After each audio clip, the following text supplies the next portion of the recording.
Hello everyone. Let's begin with something familiar. Imagine your classroom. The height of each student is less than 160 centimeters.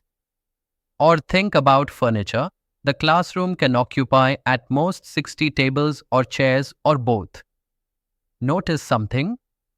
These are not exact equalities. They are restrictions. And restrictions in mathematics are captured through inequalities. Unlike equations, which express perfect balance with the equals sign, inequalities describe conditions using symbols such as less than, greater than, less than or equal to, and greater than or equal to. In real life, inequalities are often more accurate than equations. Here's the formal definition.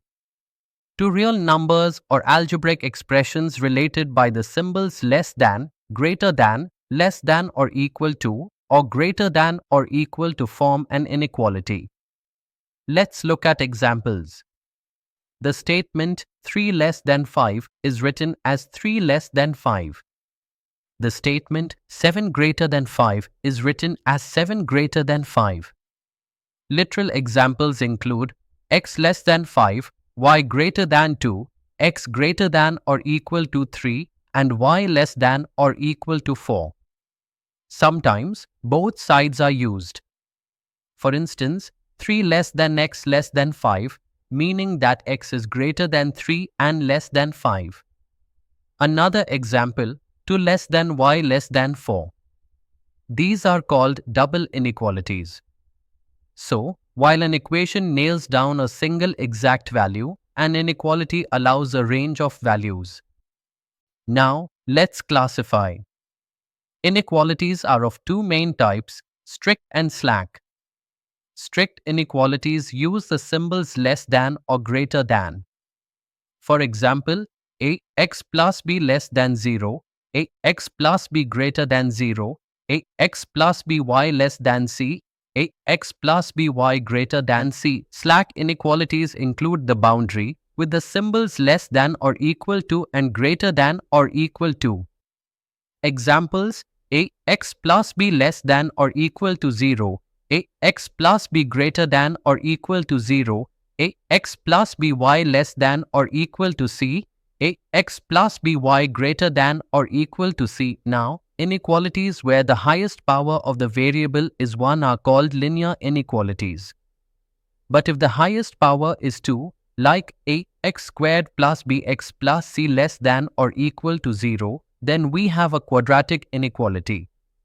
Key idea: always check if the boundary point is included when the sign is less than or equal to or greater than or equal to. Let's focus on inequalities in one variable.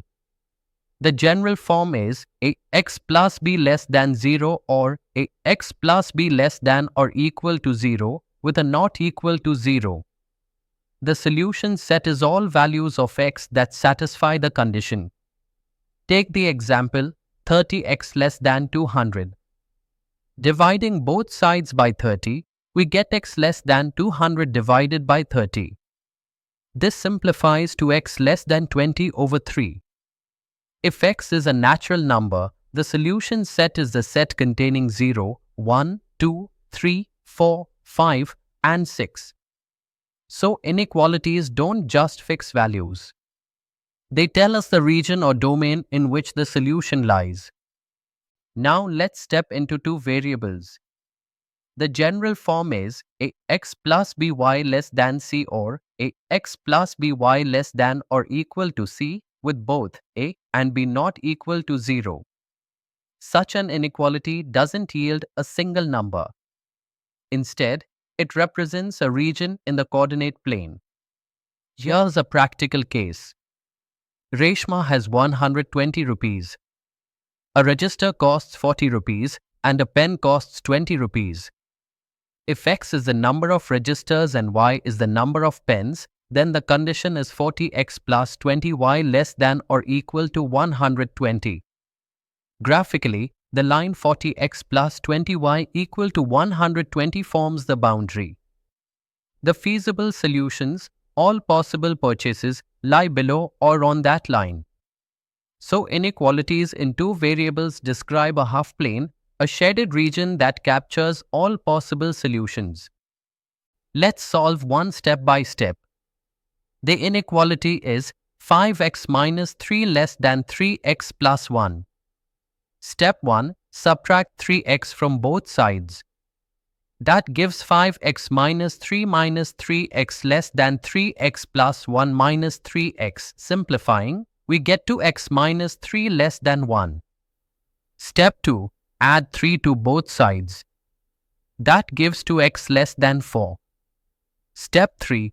Divide both sides by 2. That gives x less than 2. So the solution set is all real numbers less than 2. In interval notation, that's written as open interval negative infinity to 2. On a number line, we draw an open circle at 2 and shed everything to the left. Quick reminder, whenever you multiply or divide both sides of an inequality by a negative number, the inequality sign flips. For example, 3 greater than 2, but multiplying both sides by -1 gives -3 less than -2. That's a common pitfall in exams. So let's summarize. Inequalities naturally appear in daily life, height limits, budgets, seating arrangements. We defined inequalities, explored strict versus slack types, studied one variable and two variable forms, solved examples step by step, and represented solutions graphically. The key takeaway is equations fix exact values, but inequalities describe ranges and regions of possibility. And that is the foundation of linear inequalities.